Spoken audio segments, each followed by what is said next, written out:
están propiamente en la Escuela de Filosofía, un graduado, ¿no? Por eso digo que propiamente es decir, porque sigue siendo parte de la Escuela de Filosofía, y del profesor Ariel que nos visita.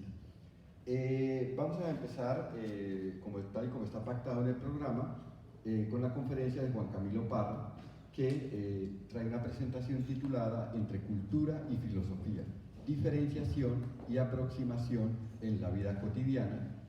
Juan Camilo viene en representación de su propia empresa que se llama Los Eudaimones, empresa filosófica y cultural. Juan Camilo es graduado del programa de filosofía de la Escuela de Filosofía de la UIS y actualmente se desempeña como gestor cultural en el municipio del Cojuy, al norte del departamento de Boyacá. Allí coordina los procesos culturales y artísticos del municipio, la Plataforma Municipal de Juventudes y el Nodo Provincial de la Red Nacional de Jóvenes por el Ambiente. Es cofundador y vicepresidente de la Fundación Chivitas para el Desarrollo Experimental de las Ciencias Humanas. Además, dirige la editorial independiente Espeleteia Ediciones, junto con dos graduados de la Escuela de Filosofía, con quienes funda la empresa filosófica y cultural Los Eudaimones. Recientemente se convirtió en columnista del periódico digital Al Poniente y es periodista del programa Tiempos Postmodernos. Entonces, Juan Camilo, bienvenido nuevamente a la escuela.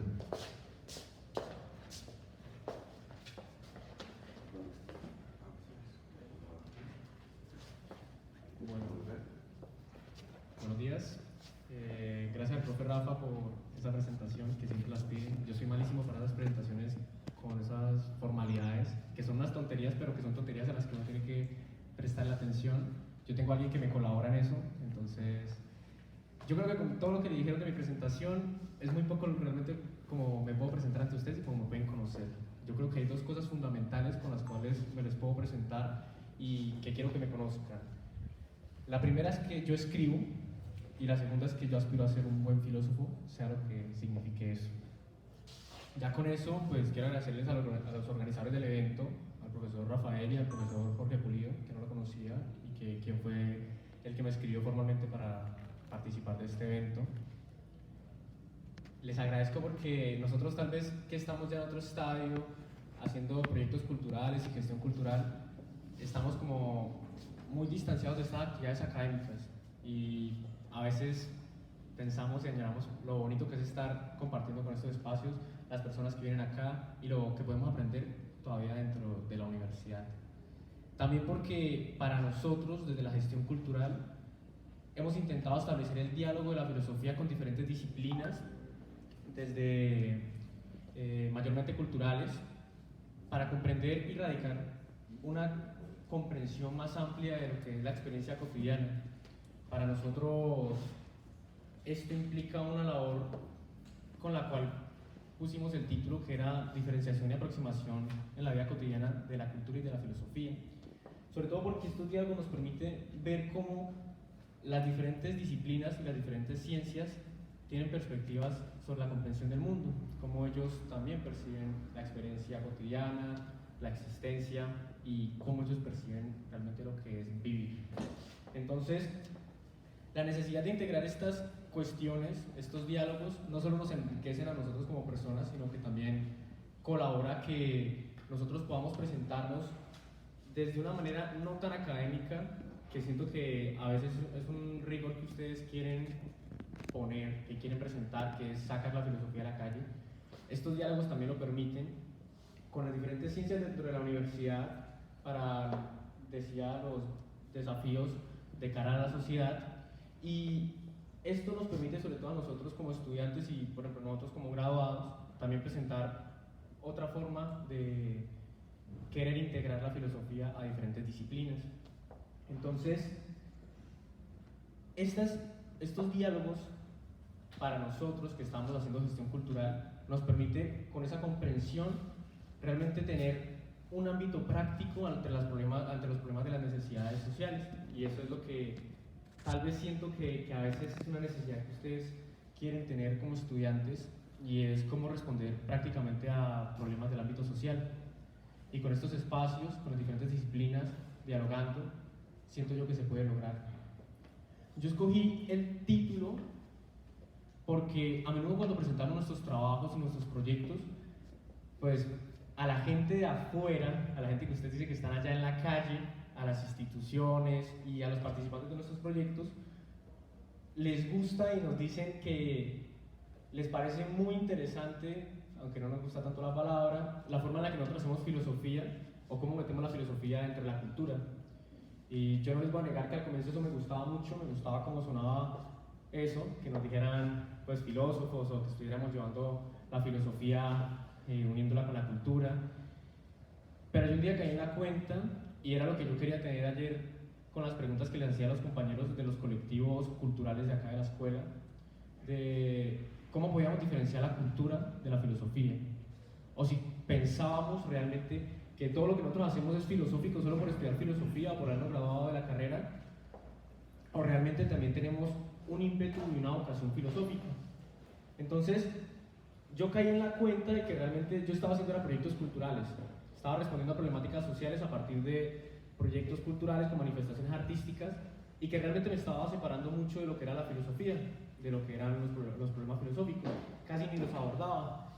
Y si bien yo implicaba y usaba un fundamento filosófico en las tesis, eso no significaba que yo estuviese haciendo filosofía, estaba haciendo proyectos culturales y abordaba problemáticas que iba a hacer que los participantes de los proyectos pudieran tener una expresión, pudieran expresarse sobre las molestias, pero más allá de esa expresión que pueden tener con las artes, no estábamos consiguiendo nada. Entonces surgió en mí pues esta inquietud, que es la que quiero que con los participantes que están acá presenciales y los que estén conectados, pues resolver de cómo podemos separar y cómo podemos unir la filosofía y la cultura. Entonces, antes de ponerme a contarles la experiencia que ha sido hacer gestión cultural desde, pues, con los fundamentos de filosofía, yo quiero contarles que Colombia cuenta con un plan decenal de cultura que tiene vigencia pues, de 10 años, que son del 2022 al 2032. Este plan decenal, para conseguir esto, el sector cultural llevaba 20 años tratando de emprender esta necesaria tarea de lo que era repensar colectivamente el futuro de la cultura y cómo íbamos a entender la cultura en el país, por lo menos en estos 10 años. Esto se logró gracias a que durante mucho tiempo, durante muchas mesas de discusión sobre políticas públicas, se venía pidiendo que se volviera a instaurar un plan, porque ya el de 2001 al 2010 había perdido su vigencia. Entonces el sector cultural llevaba solicitando que el ministerio, que el presidente pudiera entablar esta necesaria tarea de repensar la cultura. El nuevo plan de cultura se llama Cultura para la Protección y Diversidad de la Vida y el Territorio, y este busca convertirse, y cito textualmente el plan, en una herramienta para el diseño, gestión, implementación y evaluación de políticas, planes, programas y proyectos nacionales, departamentales, distritales y municipales del sector cultural. Este plan se hizo con creadores, gestores culturales y la ciudadanía en general, quienes pudieron participar a partir de convocatorias públicas que están en todas las páginas del ministerio y que nosotros, pues, como deber de ciudadanos, deberíamos estar pendientes. Este plan tuvo 4 puntos importantes, los cuales fueron la diversidad y el diálogo cultural, la memoria y la creación cultural, la sostenibilidad cultural y la gobernanza cultural. Puntos que yo no voy a tocar ni voy a explicar, pero que sí quiero que ustedes, y si ustedes conocen a los compañeros que están perteneciendo a estos colectivos, o ustedes mismos hacen parte o hacen diferentes manifestaciones artísticas, tengan presente y lo lean, porque eso es lo que está rigiendo las normas sociales y las normas culturales del país, y por lo menos que lo va a hacer durante estos 10 años. Entonces, a nosotros los Eudaimones tuvimos la oportunidad de que nos invitaran a participar de la formulación de ese plan. Y en medio de pues, todos los debates y todos los inconvenientes que surgen en esos programas, nos dimos cuenta de que todos los que estaban participando ahí, porque eran de diferentes partes del país, que eran actores, creadores, gestores culturales, gente del sector que se llama creativo, todas esas personas, inclusive nosotros, estábamos hablando desde un supuesto general, desde un supuesto universal que entendíamos que era la cultura, pero que realmente nadie abordó lo que era el concepto de la cultura o cómo la estábamos entendiendo, por lo menos los que estábamos formulando ese plan, o cómo queríamos que se entendiera a partir de este plan. Entonces, pues nosotros, como filósofos, como buenos filósofos, les hicimos una pregunta concreta a todos los que estaban ahí. ¿Qué entendían por cultura? La mayoría de gente no quiso responder y es porque ya no estamos habituados a estas preguntas concretas, porque sentimos que cuando estamos hablando de alguien y alguien nos pregunta, pero ¿qué es lo que usted entiende por tal? O ¿qué es eso de lo que usted está hablando? Nos sentimos atacados, sentimos que están haciendo dudar todo lo que nosotros creemos que es nuestra verdad. Y eso pasó en esa mesa, y las personas que pudieron contestarnos a nosotros hablaban del arte, y hablaban de las manifestaciones artísticas como la cultura y lo que se iba a entender en este plan. Entonces, realmente durante los días y las semanas que estábamos haciendo la formulación de ese plan, no se abordó realmente el concepto de cultura. Y es que ni siquiera el plan decenal de cultura tiene una sección que aborde qué entendemos nosotros por cultura, o por lo menos qué entiende la institución mayor de cultura en Colombia, que es el Ministerio de Cultura, por la cultura. Y entonces empiezan a adoptar unas formulaciones, unos artículos, unas normativas, pero no tenemos claro de qué estamos hablando, qué es la cultura en el país. Entonces esa fue la pregunta que me resonó a mí durante la formulación de esos planes y que es la que yo quiero compartir con ustedes. Y para comenzar este diálogo, pues me gustaría preguntarle a alguien qué entienden por cultura. No sé si alguien quiera responderme o le puedo preguntar al azar a alguien. ¿Qué entienden por cultura? La construcción de la vida humana. Construcción de la vida humana. ¿Alguien más? ¿No? Normal que no queramos también pues afrontar estas preguntas, ¿no? Eso pasa y pues a nosotros que estudiamos filosofía no nos debería pasar tanto, que igual es duro. Nuestra Constitución entiende la cultura, y la cito textualmente, como el tejido complejo y diverso que abraza las expresiones, los valores, las tradiciones y los modos de vida de los diversos grupos étnicos y sociales que habitan en el país. Cabe anotar que la Constitución también aclara que la cultura no se limita solo a las manifestaciones artísticas, sino que abarca también a las formas de organización social, a la lengua, a las creencias y las prácticas cotidianas que caracterizan a las distintas comunidades que habitan en el territorio. Entonces, entendemos que la cultura es esa expresión colectiva que abraza todas estas manifestaciones, costumbres, tradiciones, rituales que nos caracterizan a nosotros y nos dan esa identidad y pertenencia con un territorio, con la tierra. La cultura entonces se vuelve ese lenguaje simbólico que va más allá de las palabras y que a partir de estos rituales, de estas creencias y estas costumbres puede abarcar desde un sector creativo, como lo que hoy mayormente se entiende por cultura en Colombia, hasta configurar y establecer las normas sociales y culturales de un país. Entonces, cuando pasa eso, es que nosotros, los gestores culturales, servimos como un vínculo entre la sociedad y nosotros que nos dedicamos a hacer cultura. Cabe destacar que un gestor cultural no es un artista. En eso la mayoría de gestores culturales se encargan de implementar planes y buscar recursos para hacer proyectos culturales, pero que realmente muy pocos gestores culturales son artistas, y los que son, pues, como todos en Colombia, tenemos que rebuscárnosla. También lo hacen para poder, si viven de un arte, poder expresar ese arte sin tener que asustarse por la estabilidad económica. Entonces, nosotros tenemos esa tarea de expresar ese marco compartido que tenemos todas las personas para poder expresar lo que queremos que sean las normas sociales, ya sea a partir de las creencias que se están surgiendo de la época o de las mismas proyecciones culturales que tenemos nosotros, las nuevas generaciones, hacia el Estado. Y en virtud de eso es que podemos decir que la cultura no es estática, que no es delimitada, sino que es descriptiva, y que realmente en esas mesas de discusiones públicas podemos notar que la cultura realmente se está cogiendo al sentimiento de una época. Y todas las personas que están participando allá van a partir de un sentimiento que no está mal, que responde también a unas necesidades sociales, pero que también tiene que abrir estos espacios de reflexión que tal vez son los que hoy quiero compartir con ustedes y que ustedes puedan tener. Sobre todo porque gracias a eso es que luego tenemos la pertenencia y la identidad con nuestras costumbres, territorios, y luego podemos nosotros hablar de los planes, formulaciones, y como ayer decían los compañeros de los colectivos, hacer estos proyectos que puedan abordar problemáticas sociales de distintas comunidades, porque un proyecto no va a servir para abordar las necesidades de distintas comunidades.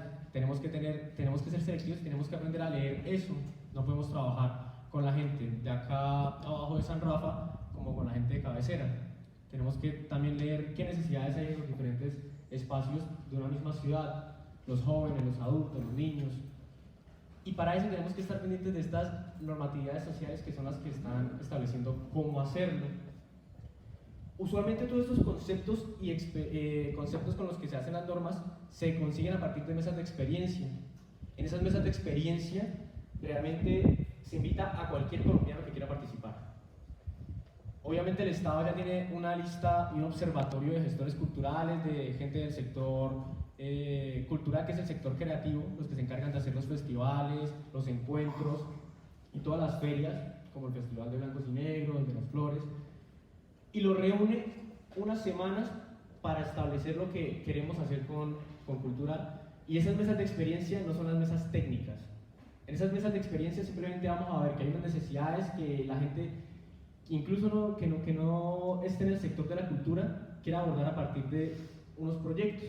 Esas mesas de experiencia consiguen un documento y ese documento se les pasan a las mesas técnicas, que ahí es donde yo considero que podemos establecer un vínculo directo de la universidad con estas necesidades sociales. Las mesas técnicas normalmente las conforman universidades, centros de investigación, grupos de investigación, y acceder a esas es fácil, no, es directo, pero no es fácil, porque pues obviamente una universidad que quiera estar en esas mesas de formulación tiene que tener unos grupos de investigación, unas tesis, tiene que tener algo relacionado al tema. No puede uno simplemente desde la universidad entrar fácilmente a abordar todas estas cuestiones. ¿Y qué es lo que nosotros queremos con las preguntas que quiero que resolvamos entre todos nosotros? De, bueno, ¿cómo vamos a delimitar la filosofía y cómo vamos a delimitar la cultura? Ahí. Para este plan decenal, solo 6 universidades participaron. Una acá en Santander, que fue la UDES. La universidad, pues la UIS no participó. Y de esas 6 universidades, no hubo nadie de filosofía. No hubo ni un profesor, no hubo ni una facultad, no hubo ningún estudiante, no hubo un grupo de investigación. Y pues también eso permite que no se aborden esas preguntas concretas, que es lo que yo creo que podemos al final aportar en estas mesas de discusión de políticas públicas y todo lo que está surgiendo hoy en el país, que más que con respuestas prácticas, respuestas que creemos nosotros que son la verdad a partir de nuestra experiencia, sean las preguntas concretas con las cuales sentemos una base sólida, por lo menos estos 10 años, para entender lo que vamos a hacer con la cultura del país.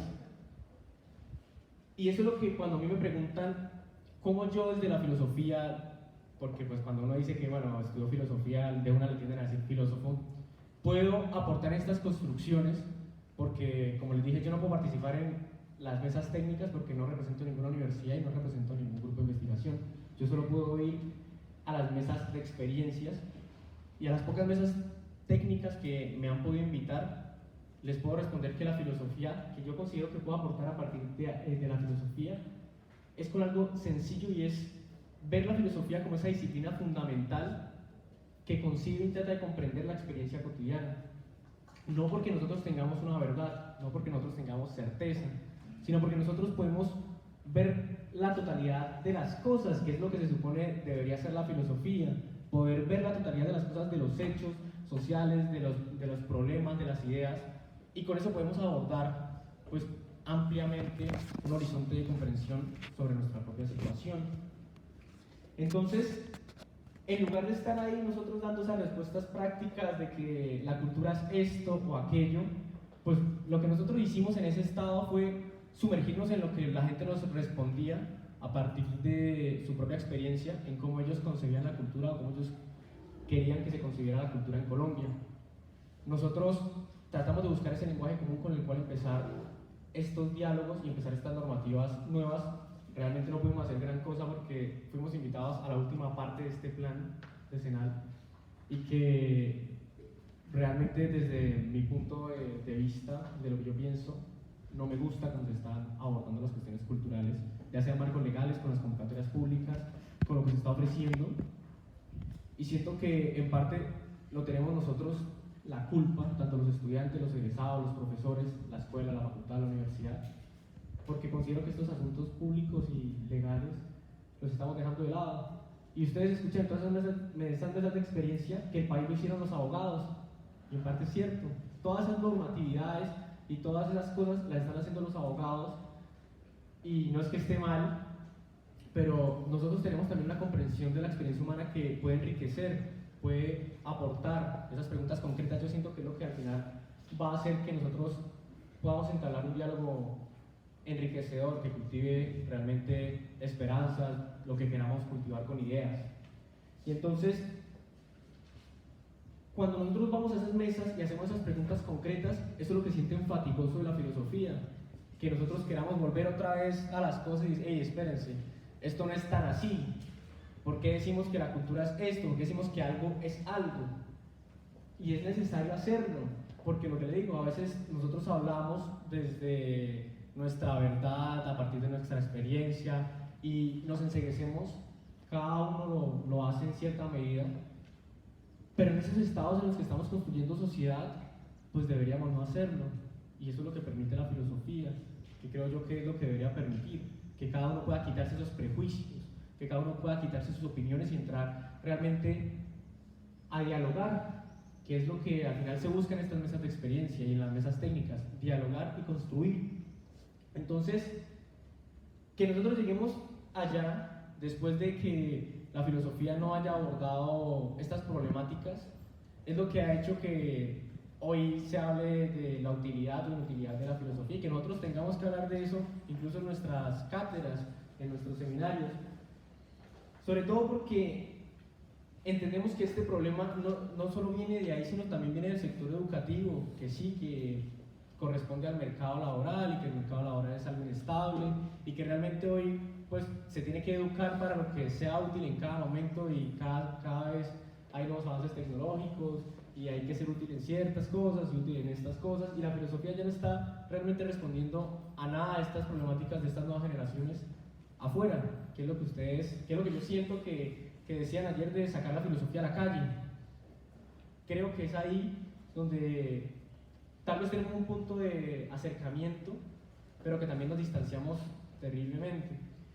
Porque ayer un compañero lo decía, que le gustaba la forma en la que Sartre hablaba de sacar la filosofía a la calle, pero hay que entender el contexto en el que Sartre lo decía. Sartre, siendo un burgués, mirando la burguesía francesa, la burguesía intelectual. Aquí, hablar de sacar la filosofía a la calle es como si nosotros viviéramos también en espacios muy burgueses. Todos estamos en la calle todo el tiempo, todos venimos de barrios periféricos. Por lo tanto, la filosofía está ahí, que es algo que me gustaría que habláramos también. La filosofía está en la calle, ustedes hablan con cualquier persona. Claro, no tienen los conceptos técnicos y el lenguaje técnico de la filosofía, pero ahí está la filosofía. Por lo tanto, si la pretensión es sacar la filosofía de la calle, la filosofía está ahí. O como decía José Pablo Freiman, está en el barro de la historia, está ahí metida entre todos estos problemas y todas estas vivencias que tenemos nosotros, los que no somos burgueses, para volver a decirlo ayer cuando el compañero lo decía en ese lenguaje de sacar la filosofía de la calle sartreano. Entonces, como la filosofía va más allá de la utilidad o inutilidad, realmente no estamos calando en esos problemas sociales y problemas generacionales que están surgiendo hoy.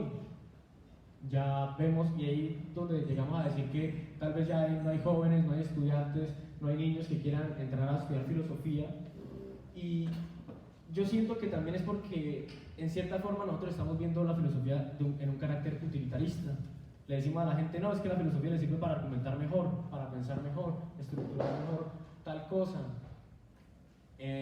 La gente cuando algunas veces le decimos eso a los del campo, pues tienden a decirnos que para que sean menos brutos. Y tal vez nosotros no lo queramos decir en ese sentido, pero puede que se entienda así, que nosotros no nos hagamos entender de la forma en la que queremos.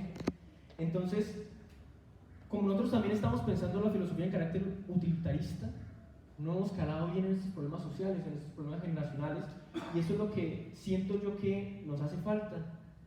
Que dejemos también de pensar la filosofía en un carácter utilitarista, sino que veamos la filosofía como siento yo que debería ser, una orientación, una vocación, algo que nos delimite un horizonte de experiencia, y digamos, nuestra orientación filosófica nos lleva a cada uno podrá tener su propia orientación a partir de las escuelas de pensamiento que haya estudiado, los autores, pero considero yo que la filosofía y el quehacer filosófico no han calado bien en la sociedad porque posiblemente no lo hemos presentado de esa forma, de esa orientación, y seguimos también jugando con el término utilitarista. Y es por ello que al pensar la necesidad de un diálogo de la filosofía con otras ciencias dentro de la universidad, de cara a los desafíos de la sociedad, que es lo que decía este evento, siento yo que deberíamos pensarnos qué posición tiene la filosofía hoy en nuestra sociedad. No pensarnos en ese carácter ideal del deber ser de la filosofía en la sociedad, sino preguntarnos realmente qué estamos haciendo hoy, o qué situación tiene la filosofía hoy en la realidad colombiana. Y es que, claro, nosotros desde nuestras clases, seminarios, lecturas, autores, los propios diálogos con los compañeros, busquemos reivindicar ese papel de la filosofía, pero ¿cuántas de esas cosas que estamos haciendo nosotros están llegando? Están llegando a los niños, jóvenes y adultos, que somos los que decimos que no están participando de la filosofía, que queremos llevar esa filosofía a esa calle. ¿Cuántas de las cosas que realmente estamos haciendo nosotros calan a ese nivel de la sociedad? Y claro, o sea, nosotros podemos pensarlo, pero yo siento también que estamos dejando de lado un factor muy importante para abrir esos diálogos, que es pensar, por ejemplo, la filosofía en las instituciones educativas de educación de bachiller. Porque es que si bien hemos ganado un espacio con las cátedras que se pueden dictar en los colegios, como ese espacio donde se puede conocer, comprender y pensar el mundo, pues también esas clases se rigen bajo mallas curriculares, que son mallas que también se están creando a partir de mesas de experiencia, que luego van a mesas técnicas y que luego esas mesas técnicas llevan a esos marcos legales, y que ahí nosotros no estamos participando. ¿Qué días estábamos viendo el seminario de la Torre del Virrey de cómo enseñar y aprender filosofía? Y tenían ese problema en España de cómo podemos llevar la filosofía y cómo podemos seguir enseñando filosofía cuando está pasando la problemática de la ESO. Y entonces ellos decían también lo mismo. ¿Cómo estamos haciendo realmente que las mallas curriculares tengan que ver algo con la orientación filosófica, con la vocación filosófica? Si tenemos que regirnos a problemáticas que están surgiendo ahorita y que tal vez la filosofía ya no tenga nada que decirles, quién sabe.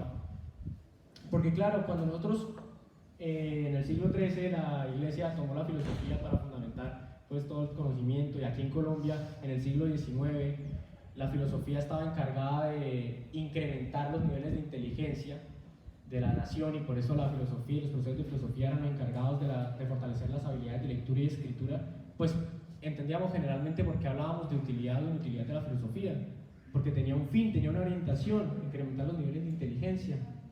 Y por eso el mercado laboral y los estudios que llevaban allá de esa época permitía hablar esto y tener este diálogo comprensible de la filosofía sirve para esto. Hoy es diferente, hoy tenemos otras dinámicas. ¿Cómo vamos a hacer nosotros para interpretar esas dinámicas, para analizarlas y responder ante estas problemáticas? Y entonces,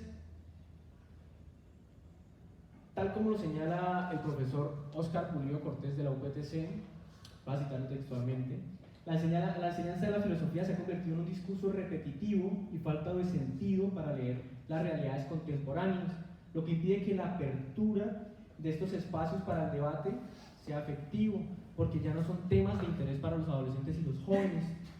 Y ese impedimento es el que realmente nos está costando entrar en esta discusión con la sociedad, porque realmente espero que ustedes sí tengan una orientación filosófica mientras están estudiando. Yo no la tuve, yo también llegué a pensar en el carácter utilitarista de estructurar mejor el pensamiento, leer mejor, escribir mejor.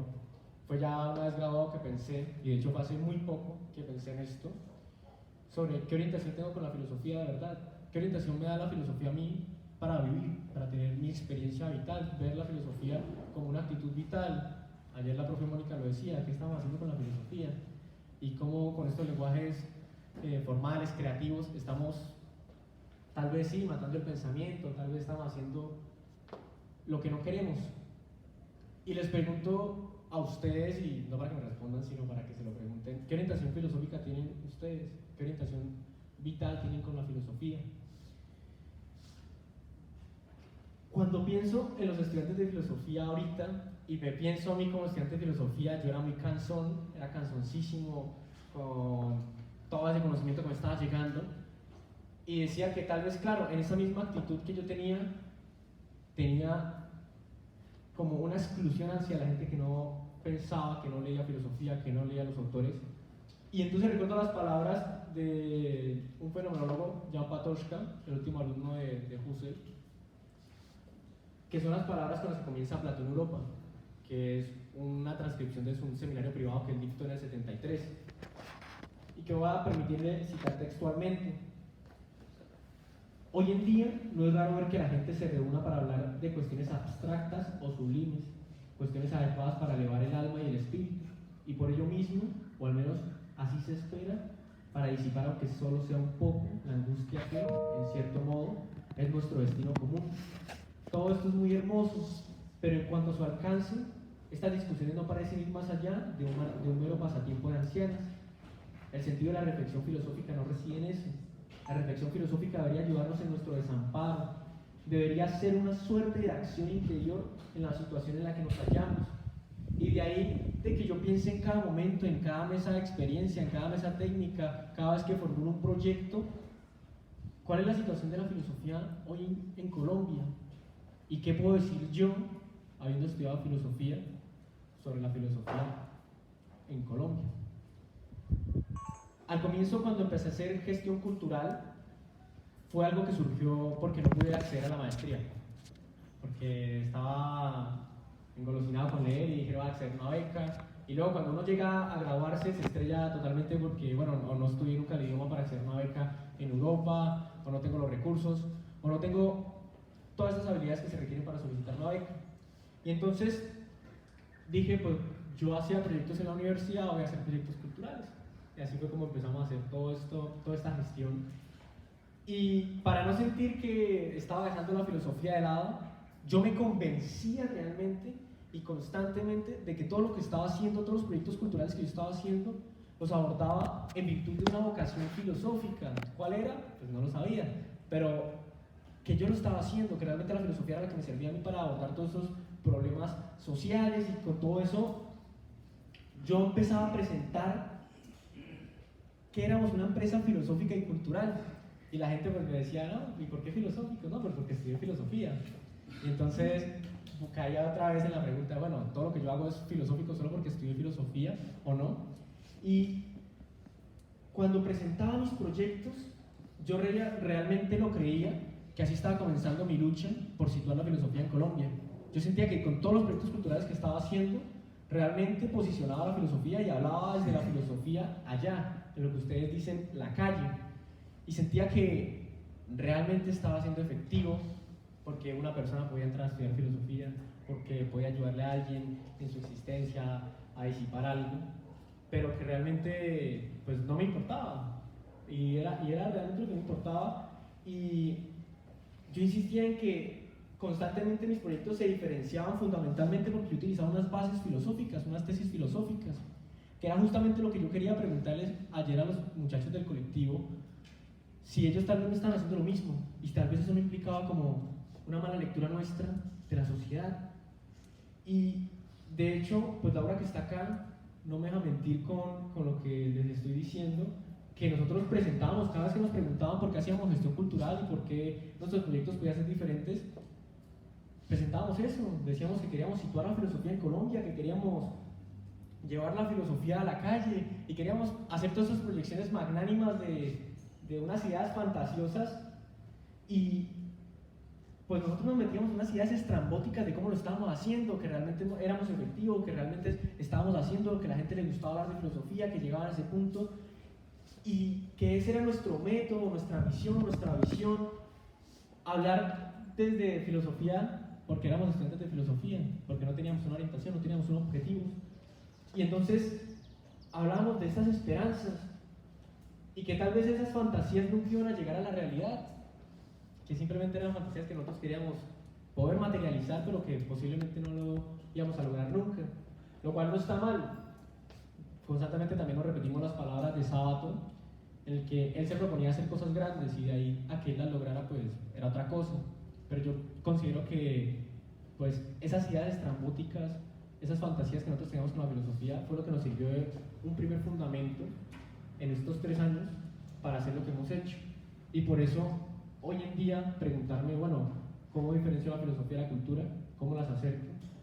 Porque en estos 3 años que hice proyectos culturales y gestión cultural, no había nada de filosofía ahí, no había nada realmente. Y entonces, siento yo que hay lugares donde podemos empezar ese diálogo de la filosofía con otras ciencias, dentro o fuera de la universidad. Y ya para ir terminando, estos lugares podemos pensarlos desde los colegios, desde los profesores de la educación media, que son los que tienen que seguirse a mallas curriculares, que también se generan a partir de mesas de experiencia y que esas mesas técnicas pues llegan con experiencias de gente que tal vez no somos como nosotros, que tenemos idealidades filosóficas y que realmente podemos llegar allá a entablar un diálogo, porque a ellos son los que constantemente se les rechaza y se les vilmente se les implica y se les echa la culpa de que no haya gente que quiera estudiar filosofía, de que los que entren a estudiar filosofía no tengan conocimientos filosóficos y que el único miedo por entrar a estudiar filosofía es quedarse siendo profesor de colegio de filosofía, una materia que a nadie le interesa, que a nadie le importa, que no corresponde ya realmente a una utilidad. Está el otro estadio que somos nosotros los egresados. La escuela debería también, y que lo ha hecho, entablar un diálogo con esos egresados que no somos profesores de filosofía, que estamos simplemente llevando la filosofía a otros estadios y que podemos realmente aportar, porque nosotros desde nuestros trabajos constantemente queremos volver a la filosofía como ese espacio de ocio intelectual donde podamos leer, escribir, pensar, y que nosotros al ver en nuestras labores diferentes dificultades y diferentes perspectivas de cómo la gente está viviendo su vida laboral, pues podamos aportar en algo. Está el lugar más fundamental, que era con el cual quiero terminar, por tiempo voy a terminar ya. Están ustedes, los profesores de la escuela. Ustedes son los que pueden entrar a esas mesas técnicas y ustedes son los que realmente les están dictando pues las clases a los estudiantes a partir de las solicitudes de lo que ellos tienen, de lo que esta nueva generación de estudiantes de la escuela tienen. Y ustedes son los que realmente pueden establecer este vínculo directo entre la filosofía y la sociedad. A nivel cultural lo pueden hacer fácil. O sea, esas mesas, lo que digo, el plan decenal solo tuvo 6 universidades, la UDES estuvo ahí, y nosotros hablamos de cultura, hablamos de filosofía y no participamos en esas mesas. Y claro, es cansoncísimo estar en esos lugares porque tenemos que llegar a esos papeles administrativos, funcionales, pero que realmente podemos establecer un diálogo de la filosofía, un diálogo directo a partir de estos problemas, a partir de estas mallas curriculares, a partir de estas normatividades sociales que se están dando. Y esa es la experiencia que en estos 3 años que no teníamos horizonte, que no teníamos objetivos, que no teníamos una orientación filosófica, hemos concebido. En estos 3 años que hicimos, solo hicimos proyectos por hacerlos y porque creíamos que así podíamos ir cambiando, pero luego nos dimos cuenta de la institucionalización. Yo quería proponerles a ustedes eso, pensar en posiblemente institucionalizar la filosofía, cómo lo haríamos, o si no les gusta esa palabra, qué sé yo, ustedes son los que están estudiando, ustedes son los profesores, pensar cómo realmente podemos formalizar la filosofía, realmente no profesionalizarla porque ya está profesional, hay diversos grados donde puede enseñar filosofía, pero sí institucionalizarla como una orientación. Si queremos volverles a hablar de carácter utilitario, hablamos de herramientas para fortalecer la lectura y la escritura.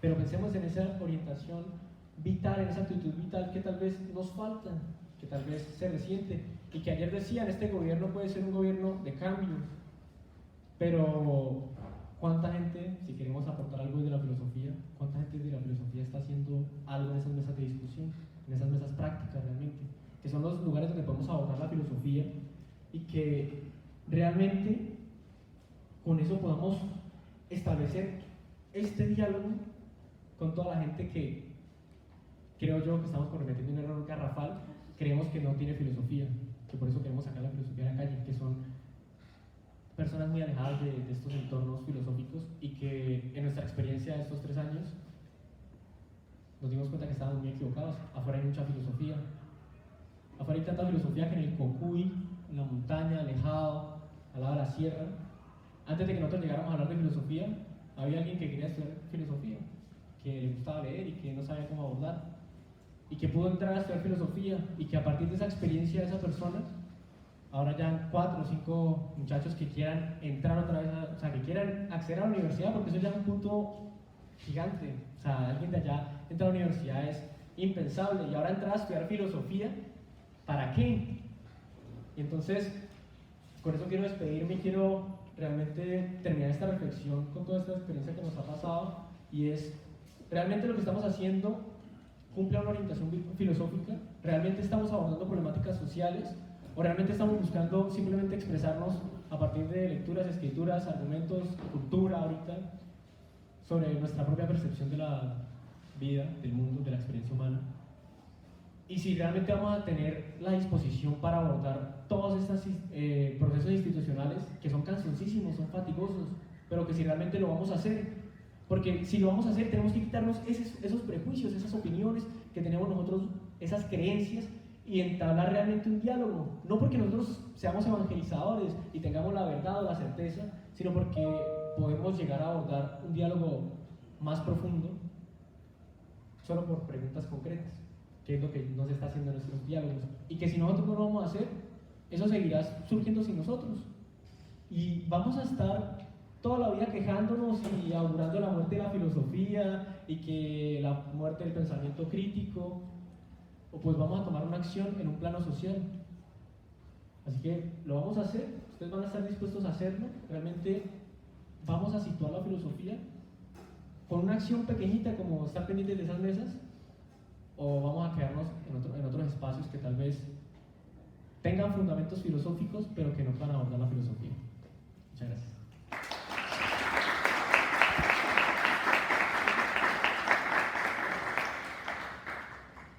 Ahora un pequeño espacio para preguntas. Si quieres, los que quieran preguntar pueden venir para que las personas que están en Facebook puedan escuchar, porque desde allá no se pierde un poco la pregunta. Muy buenos días, muy buena presentación. Yo tenía una pregunta, tú hablabas de cómo la filosofía hoy en día precisamente busca la manera, o estamos nosotros filósofos que estudiamos esto y buscamos la manera de llegar no solamente a las personas que estudiamos filosofía, sino también a las personas que no la estudian y que no la conocen. También estuve analizando, Heidegger decía que no había ninguna respuesta para darle a qué era la filosofía también, ¿cierto? Entonces teníamos parte de eso, pero también recuerdo que hablaba sobre las reuniones que se hacían para socializar sobre temas. Eso también es parte de la filosofía, ¿cierto? Entonces, como es parte de la filosofía, también el hecho de preguntar, retrocedo un poco y hago una retrospectiva a Sócrates. La mayéutica de Sócrates buscaba la forma de gracias a esas preguntas, a esos cuestionamientos, poder buscar la respuesta entre nosotros mismos, ¿no? En sí mismos. Entonces, yo creo que el tema en general de lo que tú hablaste es muy importante, pero también llego a una resolución. Y no sé si estoy equivocado y me puedas tú responder. ¿Será que nos falta a nosotros los filósofos reinventar la filosofía para poder llegar a todas las instituciones y a esos estudiantes y a esas personas que todavía no tienen fe en la filosofía? Muy amable, gracias. Bueno, una pregunta pues dura.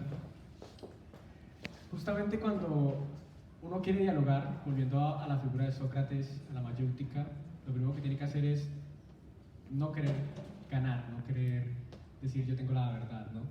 Y eso es lo que siento que tal vez hoy por sistemas educativos, tal vez por lecturas, tal vez porque tengamos una pretensión filosófica errada, hemos hecho mal. Siento que cuando abordamos tenemos un, no sé si llamarlo ímpetu, egocentrismo, hay una cuestión muy lejana, muy distante como podemos comunicarnos con la gente. Claro, nosotros lo teníamos también, y sí, les hablamos de ideas grandes y todo esto, y lo bonito que era poder dialogar, pero ¿para qué? Entonces, en esta cuestión de nosotros acercar la filosofía a diferentes espacios, no sé si reinventarla, porque no sé si lo que hemos hecho ha podido considerarse filosofía, o si debamos realmente quitarnos los prejuicios y volver a pensar qué es la filosofía, volver a leer los textos filosóficos claves que tenemos nosotros sobre eso.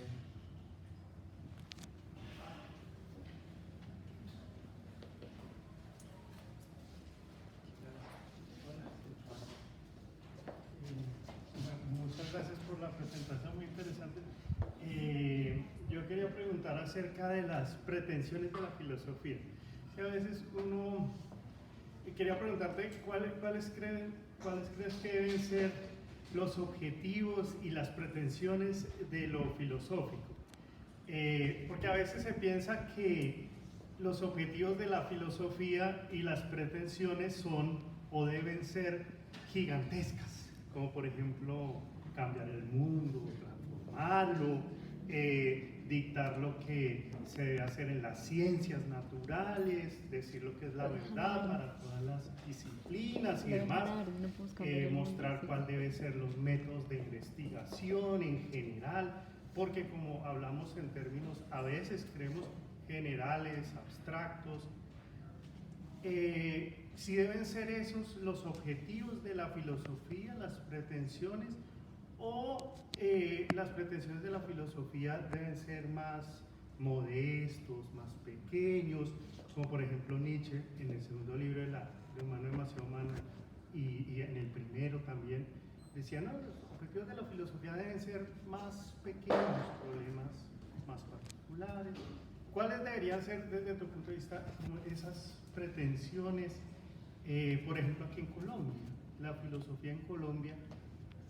¿Cuál sería el objetivo de la filosofía y la pretensión que deberíamos tener nosotros? Gracias. Vale, yo lo he pensado un poco, muy poco la verdad, pues un poco en el sentido de que me queda una vida, espero, a pensarlo. Pues yo creo que una pretensión que debería tener la filosofía, y que por lo menos yo lo tengo desde mi propia lectura y mi propio acercamiento a la filosofía, es simplemente pensar en cómo vivir mejor, vivir bien. Cada uno ya pensará, bueno, cuál es su cualidad del bien, del mal, su representación del bien y del mal. Pero yo le decía a la gente, y lo que digo, yo estudio filosofía para estar tranquilo. ¿Qué pasa? Esa tranquilidad obviamente se me irrumpe cuando veo el mundo, cuando veo a las personas, cuando hablo, cuando trato de hacer algún proyecto pues, laboral, porque pues, yo soy gestor cultural, o sea, ese es mi trabajo, y a la gente tal vez no le gusta cuando hablan de cultura pensar en empresas. De hecho, una de las cosas que nos critican bastante es porque llamamos a los Eudaimones una empresa. Pues sí, es una empresa, también es como una idea, la empresa que va a cumplir. Y cuando se me irrumpe esa tranquilidad, claro, tal vez falsamente pretendemos cambiar a los hombres, pero yo siento que hablamos con Laura sobre Hannah Arendt y cómo Hannah Arendt dice que pues, no se deben cambiar los hombres, sino, o sea, el mundo no se cambia cambiando los hombres, sino cambiando las leyes. Y pensaba entonces cómo nosotros también tenemos un diálogo con las leyes, porque no es que nosotros estemos separados, pues la filosofía ha hablado de política y de leyes desde siempre, pero nosotros ahorita ¿qué estamos haciendo con las leyes? Y a partir de eso es que pues hemos empezado a estar en estas mesas pretendiendo cambiar algo de alguna normatividad, algún artículo pequeño en el que se involucre la filosofía. Para contar una experiencia ahí de rapidez, hace 3 semanas estuvimos acá en Bucaramanga haciendo las formulaciones del nuevo Plan Nacional de Lectura, Escritura y Oralidad. Y una de las primeras cosas que vimos, porque pensamos que nos habían invitado porque nadie había asistido, era que había gente muy preparada, pero gente que no lee, no escribe y no practica la oralidad. con un fin pues para sí mismos, no sé qué sé yo, cómo practicarla de una buena forma. Y entonces pensábamos en, bueno, si nosotros estamos arraigados en también querer cambiar a las personas y eso, estas prácticas, pues son prácticas que surgen a partir de dinámicas sociales, de leyes. Nosotros estamos en estas mesas llevando ese sector. A nosotros nos dicen pues el sector filosófico y que es algo que nosotros también les decimos, pues hay que llevar el gremio filosófico hasta allá. Y la gente se ríe y les parece que hablar de gremio filosófico es algo, pues no, o sea, es algo que no debería hacerse porque pues no somos un gremio, no somos un trabajo. Y creo que yo siento y lo creo porque pues desde la creencia que tenemos que pensar también en esos ámbitos legales, esas leyes. Y a partir de lo que le digo, yo quiero vivir una vida tranquila, una buena vida, por eso los eudaimones. Esa tranquilidad se me irrumpe al ver el mundo y al ver las leyes.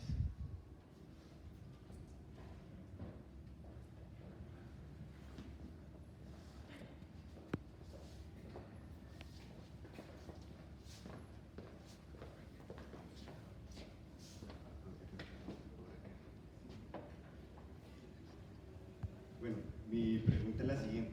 ¿Cómo trabajar la filosofía para fortalecer la cultura que busca resistirse a hacer aquello que las clases dominantes quieren imponer?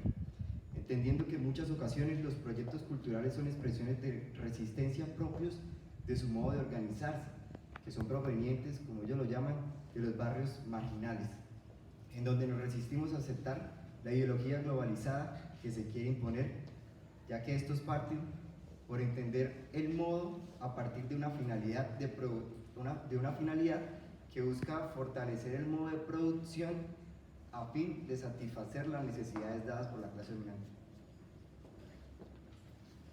Yo tuve una discusión particular con Patricia Liza cuando era ministra de Cultura y ella hablaba de la cultura como resistencia, ¿no?, a clases dominantes, al Estado como tal, y pues le preguntaba yo como que, bueno, pero ¿a qué nos vamos a resistir ahora si pues ustedes son el gobierno? O sea, ustedes son la institución, ustedes son las clases dominantes, ustedes son... ¿A qué nos tenemos que resistir? Ver la cultura también como esa forma de resistencia a veces nos implica un término de lucha, más no de costumbres, de cómo se resisten las propias costumbres. Cuando uno hace proyectos culturales, va a tender a caer siempre en cumplir legalmente lo que tiene que hacerse. Envío 3 fotografías, digo que me gasté el presupuesto en esto, si me piden facturas, pues las facturas, si no, la mayoría de proyectos culturales que se hacen para jóvenes, o sea, estos beneficios que se den, estas becas para jóvenes, no piden nada, no piden facturas. El año pasado conocíamos el caso de un muchacho que se ganó 20 millones para un proyecto y se compró una moto. Fue al barrio, tomó 2 fotos, le dio un refrigerio a unos niños y cumplió, o sea... Y ahí está resistiendo, ahí está luchando, porque pelado, y pues todos los que, porque uno tiende a hacer eso. Nosotros lo hemos hecho también, y es algo que pues yo considero que hay que cambiar también, y eso solo se va a cambiar en normatividades que le implica pues un control. Casi no nos gusta hablar de control, casi no nos gusta como regular cosas, pero considero que hay que hacerlo, porque darle espacio a una extrema libertad no va a hacerlo. El tema de la cultura y la resistencia siempre me ha parecido complicado porque ¿bajo qué parte seguimos ideologizados en algo? O sea, ¿cómo vamos a seguir repercutiendo con estos discursos de resistencia, de lucha? ¿De lucha ante qué? ¿De lucha ante cuál? Vamos a comunidades como el Catatumbo y allá les decimos, no, hay que resistir tal cosa. ¿Cuántos de ustedes están dispuestos a vivir allá, a afrontar esa realidad allá, que es lo que pues, en términos revolucionarios uno debería hacer? En cualquier parte donde está la injusticia, pues ir allá a combatirla.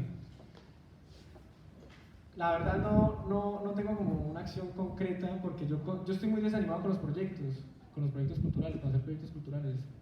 Y en mi desánimo, ayer les decía, estaba muy desolado. Yo siento que no están sirviendo para nada. Realmente hacer festivales, realmente hacer proyectos culturales se está distando mucho de una buena ejecución de un recurso. Y por lo tanto ahí desde la resistencia, de que nosotros utilicemos la cultura para eso, solo estamos alimentando un mismo sistema que está perpetuando el fraude, el delito, y que estemos hablando del gobierno del cambio y eso, y que es muy chistoso que yo les diga, yo apoyé la economía humana desde la filosofía, y no me enorgullece decirlo. ¿Y desde qué parte estoy utilizando la filosofía y todos estos conocimientos para una ideología, sea la que sea? Entonces la verdad no sabría cómo, me pone muy en duda.